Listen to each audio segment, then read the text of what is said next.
Salam aleyküm. Bugün Ərəfə günüdür. Sabah Qurban bayramıdır.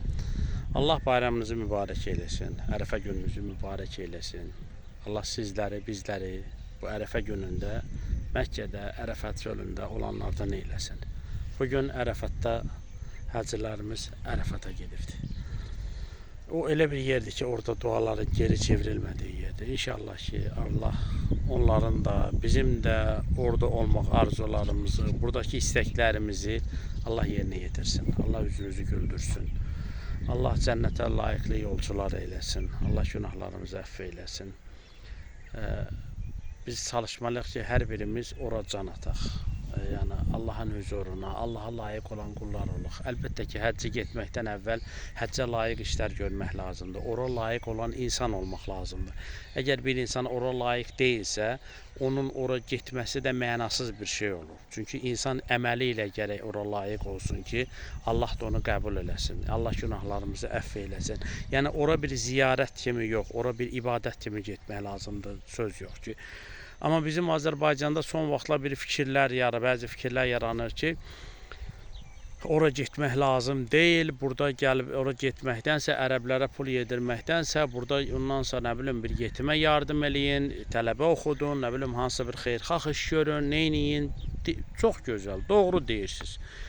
Yaxşı, bir ildə təkcə keçən il Azərbaycanda 2 milyard 360 milyon pul təkcə siqaretlə içkiyə gedib.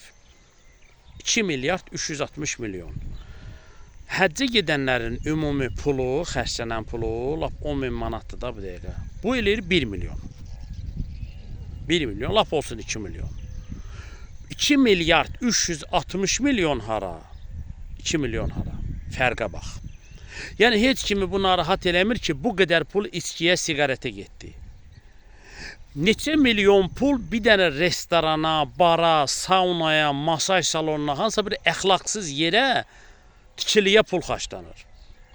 Heç öz kimi narahat eləmir. Amma bir dənə bir məscid tikilsin, məsciddə bir şey elənsin, ay aman tufan qopur ki, onu eləyincə gedin bir nə bilim məscid, məktəb tikin, bağça tikin. Qardaş, məktəb də lazımdır, bağça da lazımdır. Ola bizim gələcəyimizdir. Biz demirik ki, oxumayaq. Oxumaq da ibadətdir, məktəb də ibadətdir. Bu dövlətimiz bunu eləyir. Siz narahat olmayın. Dövlət bunu eləyir. Yetər ki, oxuyan uşaqlarımız olsun. Ora dərs deyən yaxşı müəllimlərimiz olsun. Oranın məktəbi, məscid qədər əziz tutan insanlarımız olsun. Var, kifayət qədər bizdə məscid də var. Kifayət qədər məktəb də var, bağça da var. Heç kim bundan narahat olmasın. Bizə insan olmaq lazımdır. Biz oturub müsəlmanların qeybətini eləməyəyin. Biz pisliklərin qeybətini eləyək ki, onun qarşısını alaq. Biz bugün Azərbaycanda elə bir vəziyyət yaranmışıq ki, Qurban bayramıdır. Amma bu Qurban bayramında insanlarımızı kəsmək düşüncəsi nədir? Biz elə bilirik ki, sanki heyvanların bir kütləvi qırğın günüdür. Və biz bu gündə ancaq qoyun kəsməliyik. Qardaşım, qoyun kəsmək deyil, bu bayram yetim sevindirmək üçündür. Bu bayram nəfsi kəsmək üçündür. Yəni insan nəfsini kəsər. İnsan qoyunu kəsmək, qoyunun nə təqsiri var kəsirsən?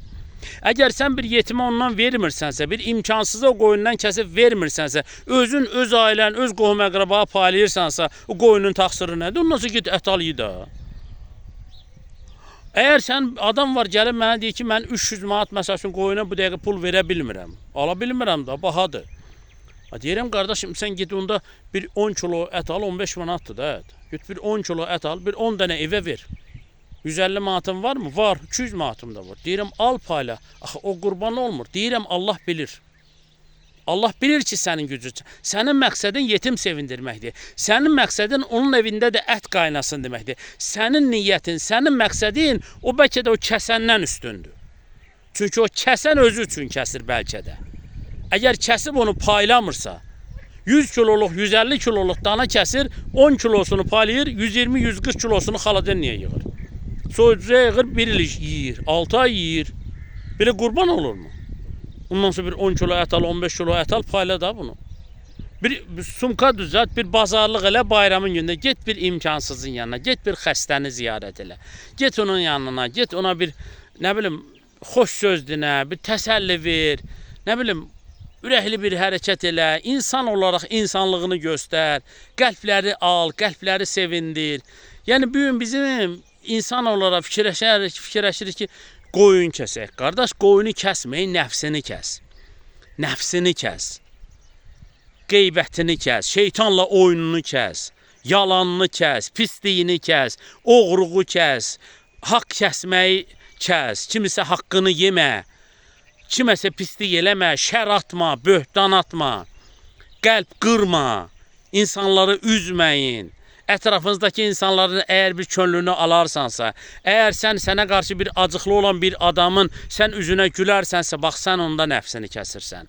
Sən onda qurban kəsirsən. Əgər sənə acıqlı olan bir adama qarşı sən xoş rəftar eləyirsənsə, bax, sən onda nəfsini kəsirsən. Sən çünki Allah üçün susursansa, Allah sənə mükafat verəcəkdir. Əgər sən dilini kəsirsənsə, yalanını, qeybətini kəsirsənsə, Allah sənin qurbanını qəbul eləyər inşallah. Əgər sən bu dilində Allah sözü deyərsənsə, əgər sən Allahı zikr edərsənsə, Allahı əməlində zikr edərsənsə, Allah Allah deməklə yox, Allahı əməlində zikr elə, xoş sözündə zikr elə, insanlarla münasibətində zikr elə.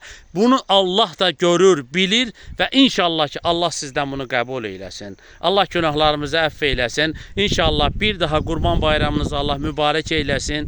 Kəsilən qurbanları qəbul eyləsin. Pisliklərimizi kəsməyi, günahlarımızı kəsməyi, nə bilim, pis əməllərimizi kəsməyi Allah nəsib eləsin. Allah bizə yaxşılıqlarla bərabər eyləsin. Vəssalamu aleykum və rəhmətullahi və bərəkatuhu.